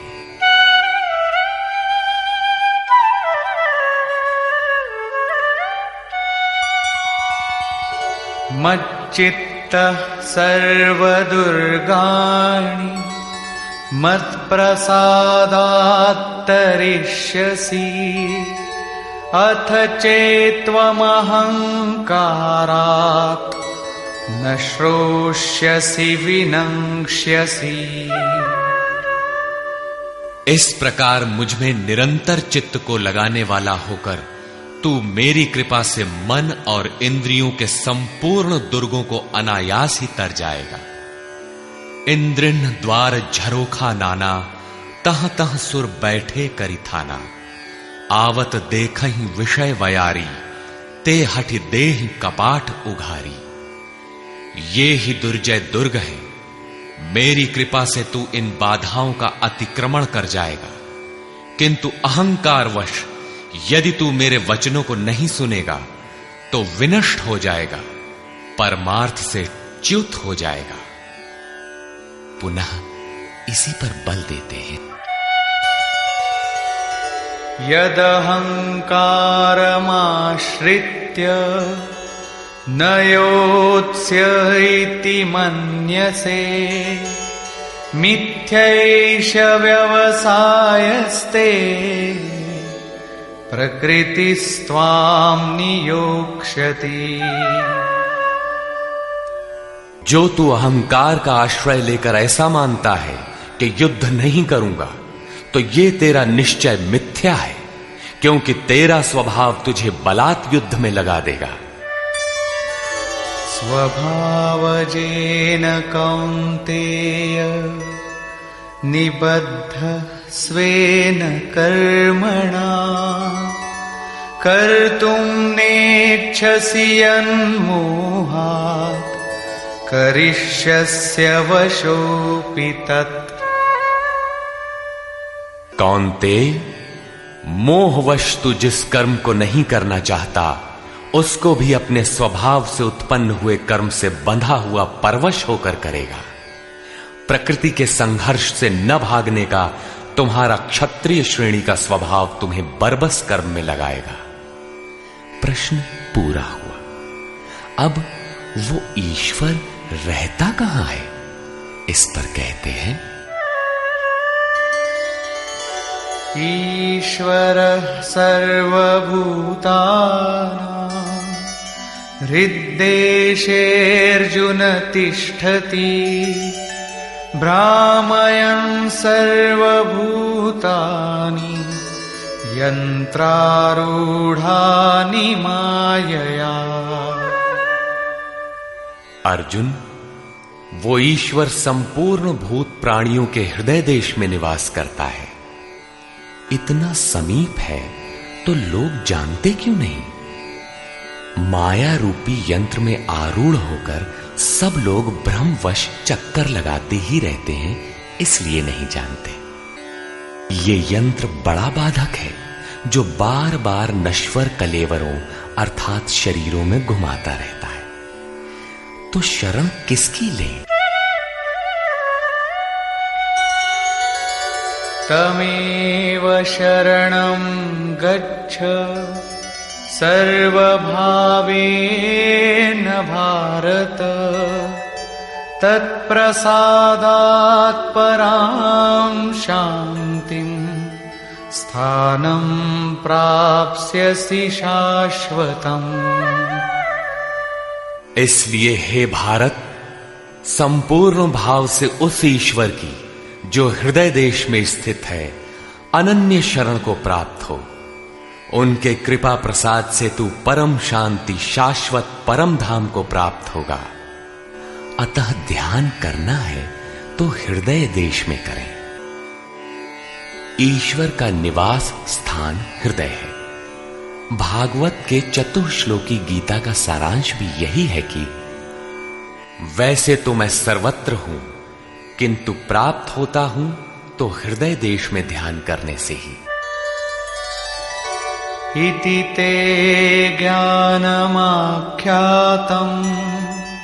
गुह्याद्गुह्यतरं मया, विमृश्यैतदशेषेण यथेच्छसि तथा कुरु। इस प्रकार बस इतना ही गोपनीय से भी अति गोपनीय ज्ञान मैंने तेरे लिए कहा है। इस विधि से संपूर्ण रूप से विचार कर, फिर तू जैसा चाहता है वैसा कर। सत्य यही है, शोध की स्थली यही है, प्राप्ति की स्थली भी यही है। किंतु हृदय स्थित ईश्वर दिखाई नहीं देता, इस पर उपाय बताते हैं।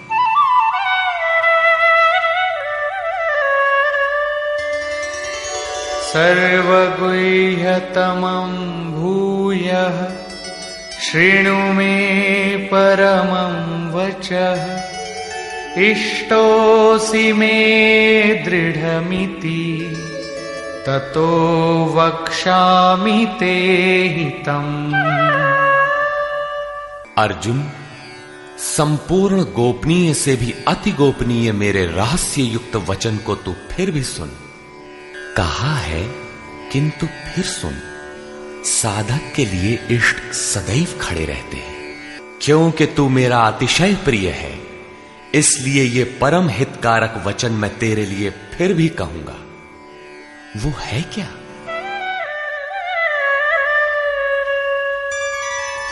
मन्मना भव मद्भक्तो मद्याजी मां नमस्कुरु, मामे वैष्यसि सत्यं ते प्रतिजाने प्रियोऽसि मे। अर्जुन, तू मेरे में ही अनन्य मन वाला हो, मेरा अनन्य भक्त हो, मेरे प्रति श्रद्धा से पूर्ण हो, मेरे समर्पण में अश्रुपात होने लगे। मेरे को ही नमन कर। ऐसा करने से तू मेरे को ही प्राप्त होगा।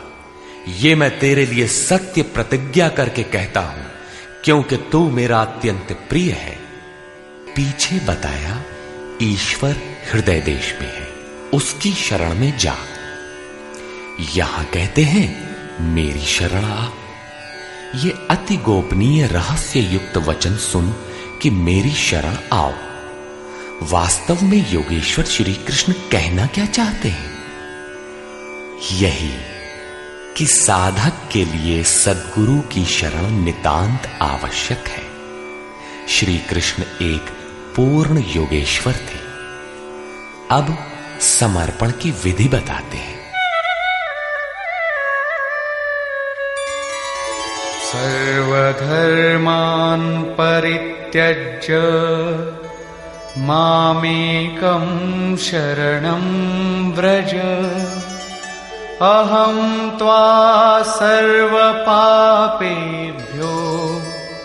मोक्षयिष्यामि मा शुचः। संपूर्ण धर्मों को त्याग कर, अर्थात मैं ब्राह्मण श्रेणी का करता हूं या शूद्र श्रेणी का, क्षत्रिय हूं अथवा वैश्य, इसके विचार को त्याग कर केवल एक मेरी अनन्य शरण को प्राप्त हो। मैं तुझे संपूर्ण पापों से मुक्त करा दूंगा। तू शोक मत कर। इन सब ब्राह्मण क्षत्रिय इत्यादि वर्णों का विचार न कर कि इस कर्म पथ में किस स्तर का हूं। जो अनन्य भाव से शरण हो जाता है, सिवाय इष्ट के अन्य किसी को नहीं देखता, उसके क्रमशः वर्ण परिवर्तन, उत्थान तथा पूर्ण पापों से निवृत्ति अर्थात मोक्ष की जिम्मेदारी वो इष्ट सद्गुरु स्वयं अपने हाथों में ले लेते हैं। प्रत्येक महापुरुष ने यही कहा। शास्त्र जब लिखने में आ जाता है तो लगता है कि यह सबके लिए है, किंतु है वस्तुतः श्रद्धावान के लिए ही। अर्जुन अधिकारी था, अतः उसे बल देकर कहा। अब योगेश्वर स्वयं निर्णय देते हैं कि इसके अधिकारी कौन है। इदन्ते न तपस्काय न भक्ताय कदाचन न चाशुश्रूषवे वाच्यं न च मां योऽभ्यसूयति। अर्जुन, इस प्रकार तेरे हित के लिए कहे हुए इस गीता के उपदेश को किसी काल में भूल कर भी न तो तप रहित मनुष्य के प्रति कहना चाहिए, न भक्ति रहित के प्रति कहना चाहिए, न बिना सुनने की इच्छा वाले के प्रति कहना चाहिए। और जो मेरी निंदा करता है, ये दोष है, वो दोष है, इस प्रकार झूठी आलोचना करता है, उसके प्रति भी नहीं कहना चाहिए। महापुरुष ही तो थे जिनके समक्ष स्तुतिकर्ताओं के साथ साथ कतिपय निंदक भी रहे होंगे।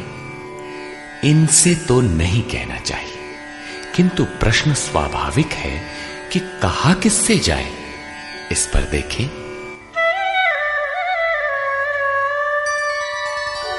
यैमं परमं गुह्यं मद्भक्तेष्वभिधास्यति भक्तिं मयि परां कृत्वा मामे वैष्यत्य संशयः।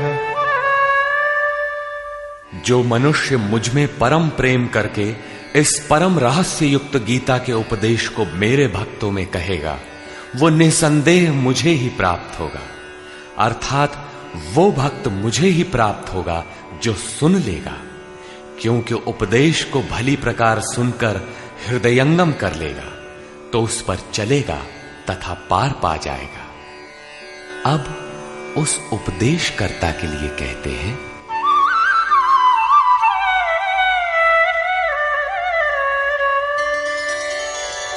न च तस्मान् मनुष्येषु कश्चिन्मे प्रियकृत्तमः भविता न च मे तस्माद् अन्यः प्रियतरो भुवि।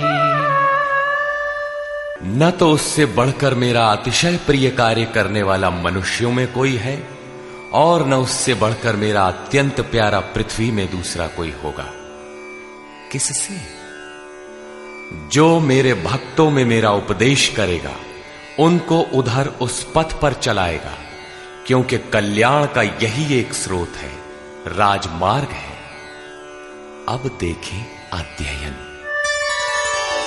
अध्येष्यते च य इमम् धर्म्यं संवादमावयोः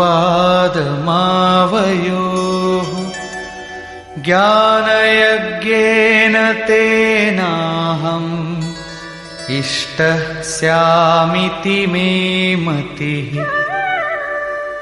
जो पुरुष इस धर्ममय हम दोनों के संवाद को अध्येष्यते भली प्रकार मनन करेगा, उसके द्वारा मैं ज्ञान यज्ञ से पूजित होऊंगा, अर्थात ऐसा यज्ञ जिसका परिणाम ज्ञान है, जिसका स्वरूप पीछे बताया गया है, जिसका तात्पर्य है साक्षात्कार के साथ मिलने वाली जानकारी। ऐसा मेरा निश्चित मत है। श्रद्धावाननसूयश्च शृणुयादपि यो नरः सोऽपि मुक्तः शुभान् लोकान् प्राप्नुयात् पुण्यकर्मणाम्। जो पुरुष श्रद्धा से युक्त और ईर्ष्या रहित होकर केवल सुनेगा, वो भी पापों से मुक्त हुआ उत्तम कर्म करने वालों के श्रेष्ठ लोकों को प्राप्त होगा। अर्थात करते हुए भी पार न लगे तो सुना भर करें। उत्तम लोक तब भी हैं क्योंकि वो चित्त में उन उपदेशों को ग्रहण तो करता है। यहां 67 से 71 तक 5 श्लोकों में भगवान श्री कृष्ण ने यह बताया कि गीता का उपदेश अनाधिकारियों को नहीं कहना चाहिए, किंतु जो श्रद्धावान हैं उनसे अवश्य कहना चाहिए। जो सुनेगा वो भक्त मुझे प्राप्त होगा, क्योंकि अति गोपनीय कथा को सुनकर पुरुष चलने लगता है। जो भक्तों में कहेगा उससे अधिक प्रिय कहने वाला मेरा कोई नहीं है। जो अध्ययन करेगा उसके द्वारा मैं ज्ञान यज्ञ से पूजित होऊंगा। यज्ञ का परिणाम ही ज्ञान है। जो गीता के अनुसार कर्म करने में असमर्थ है किंतु श्रद्धा से मात्र सुनेगा, वो भी पुण्य लोकों को प्राप्त होगा। इस प्रकार भगवान श्री कृष्ण ने इसके कहने सुनने तथा अध्ययन का फल बताया। प्रश्न पूरा हुआ। अब अंत में वे अर्जुन से पूछते हैं कि कुछ समझ में आया?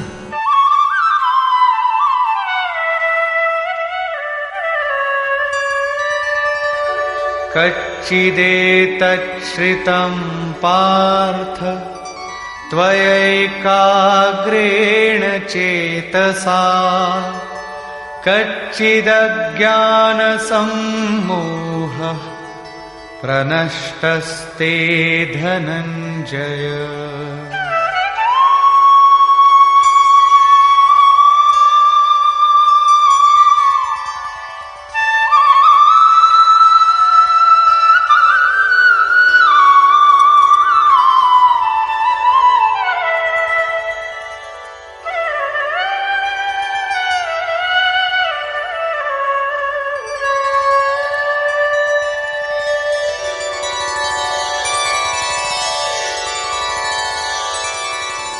हे पार्थ, क्या मेरा ये वचन तूने एकाग्रचित्त होकर सुना?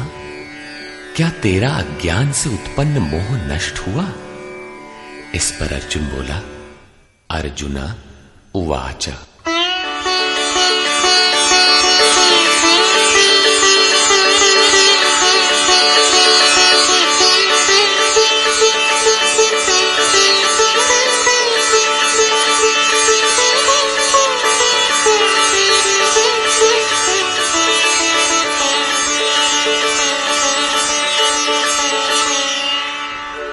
नष्टो मोहः स्मृतिर्लब्धा त्वत्प्रसादान्मयाच्युत स्थितोऽस्मि गतसन्देहः करिष्ये वचनं तव।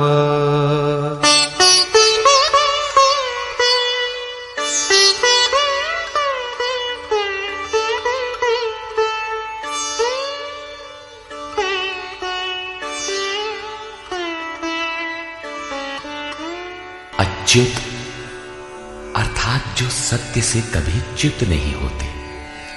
आपकी कृपा से मेरा मोह नष्ट हो गया है, मुझे स्मृति प्राप्त हुई है, मुझे याद है, अब मैं संशय रहित हुआ स्थित हूं और आपकी आज्ञा का पालन करूंगा।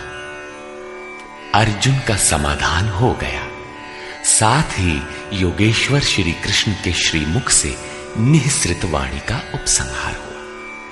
इस पर संजय बोला, 11वें अध्याय में विराट रूप का दर्शन करा लेने पर योगेश्वर श्री कृष्ण ने कहा था कि अर्जुन, अनन्य भक्ति के द्वारा मैं इस प्रकार देखने को, जैसा तूने देखा है, तत्व से जानने तथा प्रवेश करने को सुलभ हूं। अध्याय 11 के 54वें श्लोक में इस प्रकार दर्शन करने वाले साक्षात मेरे स्वरूप को प्राप्त हो जाते हैं। और यहां भी अर्जुन से पूछते हैं कि क्या तुम्हारा मोह नष्ट हुआ? अर्जुन ने कहा कि मेरा मोह नष्ट हो गया, मैं अपनी स्मृति को प्राप्त हो गया हूं। आप जो कहते हैं वही करूंगा। दर्शन के साथ तो अर्जुन को मुक्त हो जाना चाहिए था। वस्तुतः अर्जुन को तो जो होना था हो गया, किंतु शास्त्र भविष्य में आने वाली पीढ़ी के लिए होता है, उसका उपयोग आप सबके लिए है। संजय उवाच।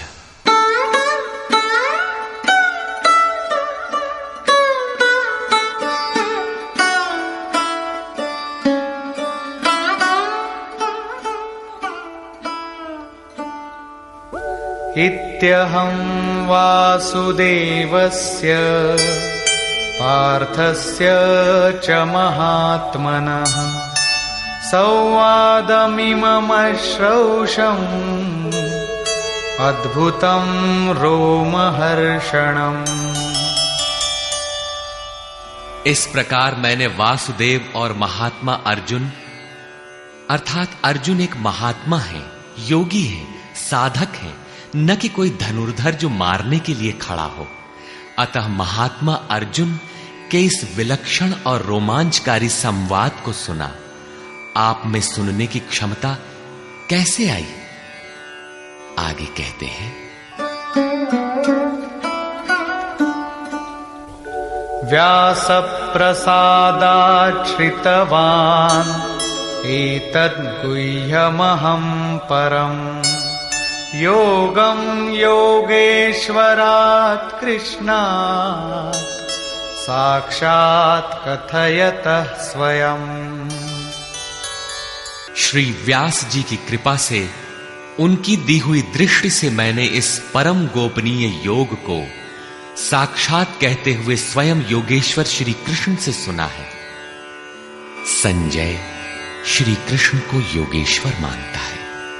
जो स्वयं योगी हो और दूसरों को भी योग प्रदान करने की क्षमता रखता हो, वो योगेश्वर है।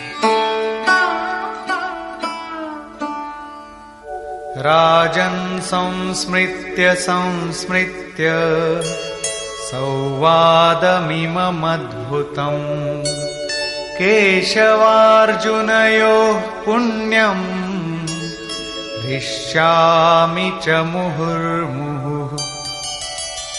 हे राजन धृतराष्ट्र, केशव और अर्जुन के इस परम कल्याणकारक और अद्भुत संवाद को पुनः स्मरण करके मैं बारंबार हर्षित हो रहा हूं।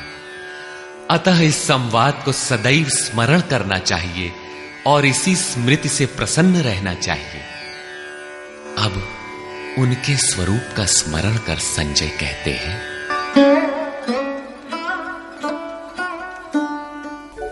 तच्च संस्मृत्य संस्मृत्य रूपमत्यद्भुतं हरेः विस्मयो मे महान् राजन् हृष्यामि च पुनः पुनः।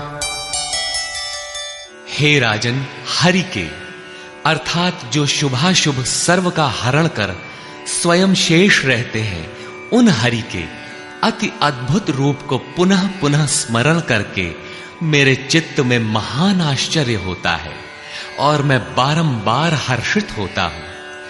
इष्ट का स्वरूप बार बार स्मरण करने की वस्तु है। अंत में संजय निर्णय देते हैं,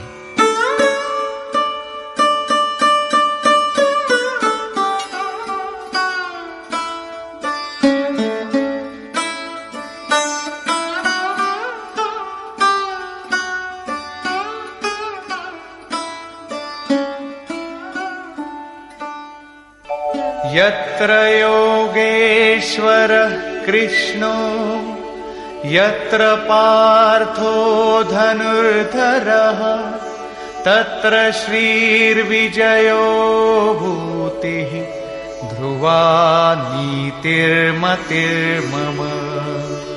तत्र श्रीर्विजयो भूतिः ध्रुवा नीतिर्मतिर्मम।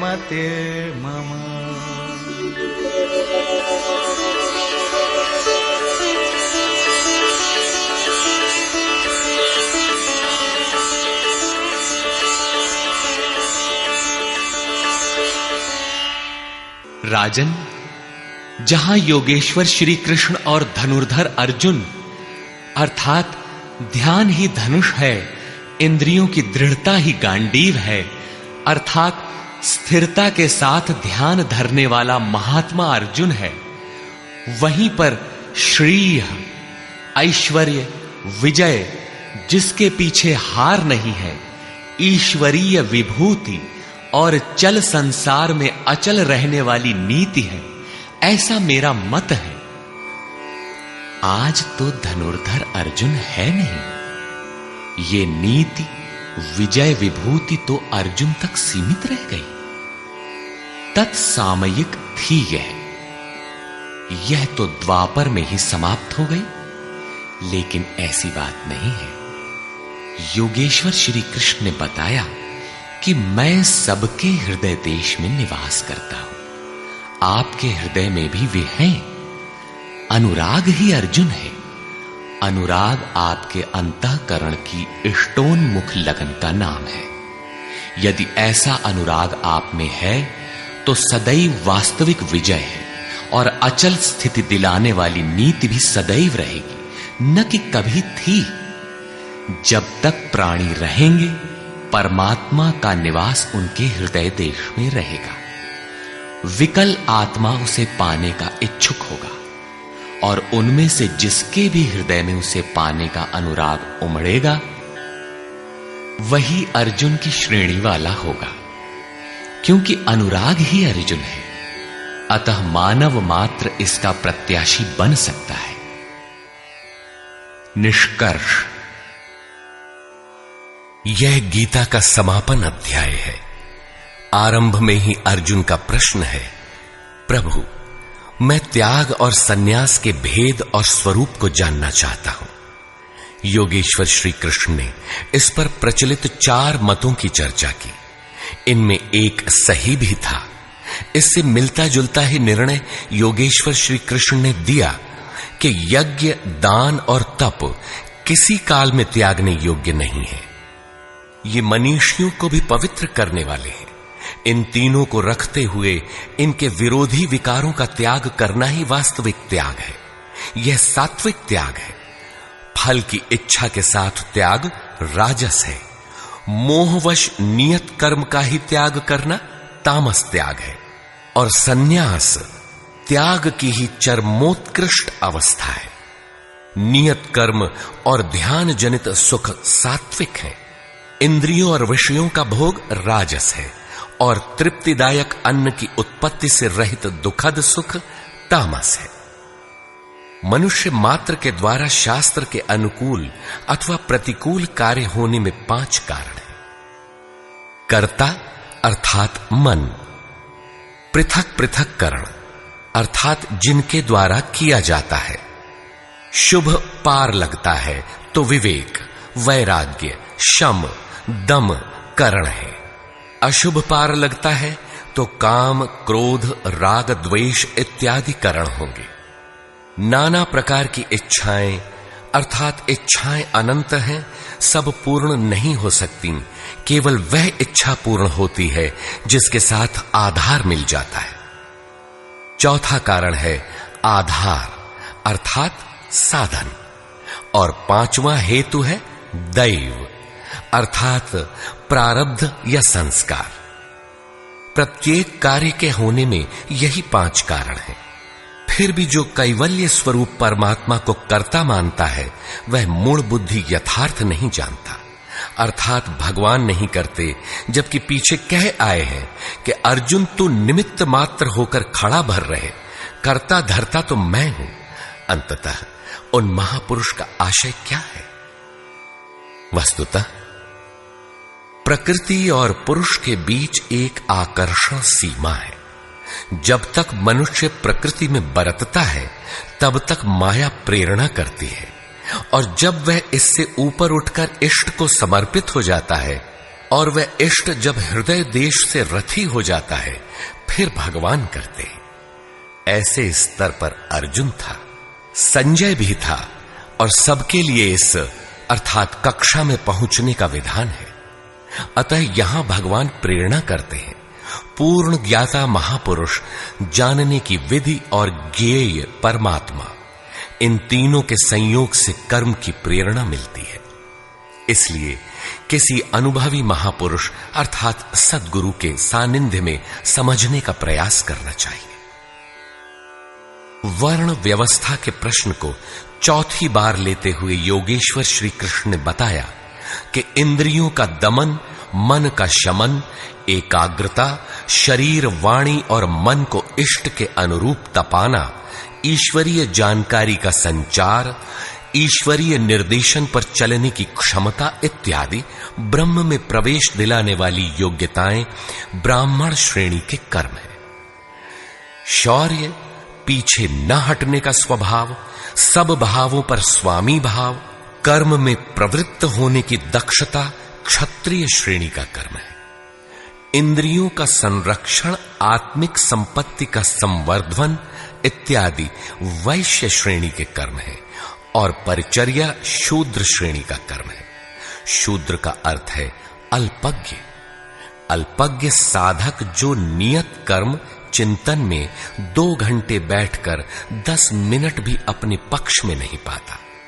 शरीर अवश्य बैठा है, लेकिन जिस मन को टिकना चाहिए वह तो हवा से बातें कर रहा है। ऐसे साधक का कल्याण कैसे हो? उसे अपने से उन्नत अवस्था वालों की अथवा सद्गुरु की सेवा करनी चाहिए। शनैः शनैः उसमें भी संस्कारों का सृजन होगा, वह गति पकड़ लेगा। अतः इस अल्पज्ञ का कर्म सेवा से ही प्रारंभ होगा। कर्म एक ही है, नियत कर्म, चिंतन। उसके कर्ता की 4 श्रेणियां अति उत्तम, उत्तम, मध्यम और निकृष्ट ही ब्राह्मण, क्षत्रिय, वैश्य और शूद्र हैं। मनुष्य को नहीं बल्कि गुणों के माध्यम से कर्म को 4 भागों में बांटा गया। गीतोक्त वर्ण इतने में ही है। तत्व को स्पष्ट करते हुए उन्होंने कहा कि अर्जुन, उस परम सिद्धि की विधि बताऊंगा जो ज्ञान की परानिष्ठा है। विवेक, वैराग्य, शम, दम, धारावाही चिंतन और ध्यान की प्रवृत्ति इत्यादि ब्रह्म में प्रवेश दिला देने वाली सारी योग्यताएं जब परिपक्व हो जाती हैं और काम, क्रोध, मोह, राग, द्वेषादि प्रकृति में घसीट कर रखने वाली प्रवृत्तियां जब पूर्णतः शांत हो जाती हैं, उस समय वह व्यक्ति ब्रह्म को जानने योग्य होता है। उसी योग्यता का नाम पराभक्ति है। पराभक्ति के द्वारा ही वह तत्व को जानता है। तत्व है क्या? तो बताया, मैं जो हूं, जिन विभूतियों से युक्त हूं, उसको जानता है। अर्थात परमात्मा जो है अव्यक्त, शाश्वत, अपरिवर्तनशील, जिन अलौकिक गुण धर्मों वाला है, उसे जानता है और जानकर वह तत्क्षण मुझ में स्थित हो जाता है। अतः तत्व है परम तत्व, न कि 5 या 25 तत्व। प्राप्ति के साथ आत्मा उसी स्वरूप में स्थित हो जाता है, उन्हीं गुण धर्मों से युक्त हो जाता है। ईश्वर का निवास बताते हुए योगेश्वर श्री कृष्ण ने कहा, अर्जुन, वह ईश्वर संपूर्ण भूतों के हृदय देश में निवास करता है, किंतु माया रूपी यंत्र में आरूढ़ होकर लोग भटक रहे हैं, इसलिए नहीं जानते। अतः अर्जुन, तू हृदय में स्थित उस ईश्वर की शरण जा। इससे भी गोपनीय एक रहस्य और है कि संपूर्ण धर्मों की चिंता छोड़कर तू मेरी शरण में आ, तू मुझे प्राप्त होगा। यह रहस्य अनाधिकारी से नहीं कहना चाहिए, जो भक्त नहीं है उससे नहीं कहना चाहिए, लेकिन जो भक्त है उससे अवश्य कहना चाहिए। उससे दुराव रखें तो उसका कल्याण कैसे होगा? अंत में योगेश्वर श्री कृष्ण ने पूछा, अर्जुन, मैंने जो कुछ कहा उसे तूने भली प्रकार सुना, समझा? तुम्हारा मोह नष्ट हुआ कि नहीं? अर्जुन ने कहा, भगवान, मेरा मोह नष्ट हो गया है। मैं अपनी स्मृति को प्राप्त हो गया हूं। आप जो कुछ कहते हैं वही सत्य है और अब मैं वही करूंगा। संजय, जिसने इन दोनों के संवाद को भली प्रकार सुना है, अपना निर्णय देता है कि श्री कृष्ण महायोगेश्वर और अर्जुन एक महात्मा है। उनका संवाद बारंबार स्मरण कर वह हर्षित हो रहा है, अतः इसका स्मरण करते रहना चाहिए। उन हरि के रूप को याद करके भी वह बारंबार हर्षित होता है, अतः बारंबार स्वरूप का स्मरण करते रहना चाहिए। ध्यान करते रहना चाहिए। जहां योगेश्वर श्री कृष्ण हैं और जहां महात्मा अर्जुन हैं, वहीं श्री है। विजय, विभूति और ध्रुव नीति भी वही है। सृष्टि की नीतियां आज हैं तो कल बदलेंगी। ध्रुव तो एकमात्र परमात्मा है। उसमें प्रवेश दिलाने वाली नीति ध्रुव नीति भी वही है। यदि श्री कृष्ण और अर्जुन को द्वापर कालीन व्यक्ति विशेष मान लिया जाए, तब तो आज न अर्जुन है और न श्री कृष्ण। आपको न विजय मिलनी चाहिए और न विभूति, तब तो गीता आपके लिए व्यर्थ है। लेकिन नहीं, श्री कृष्ण एक योगी थे। अनुराग से पूरित हृदय वाला महात्मा ही अर्जुन है। ये सदैव रहते हैं और रहेंगे। श्री कृष्ण ने अपना परिचय देते हुए कहा कि मैं हूं तो अव्यक्त, लेकिन जिस भाव को प्राप्त हूं वह ईश्वर सबके हृदय देश में निवास करता है।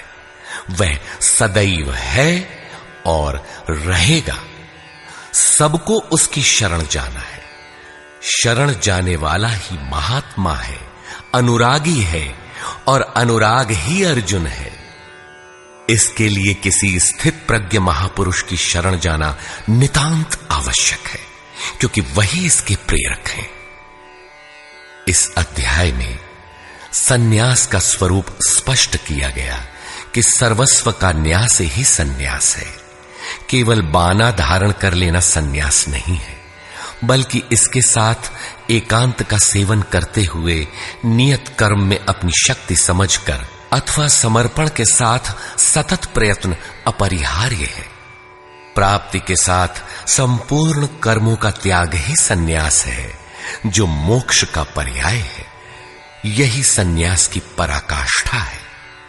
अतः ओम तत्सदिति श्रीमद्भगवद गीतासूपनिषत्सु ब्रह्म विद्यायाम योग शास्त्रे श्री कृष्णार्जुन संवादे संन्यास योगो नाम 18 अध्यायः। इस प्रकार स्वामी अड़गड़ानंद कृत श्रीमद्भगवद गीता के भाष्य यथार्थ गीता का 18वां अध्याय पूर्ण होता है। हरि ओम तत्सत।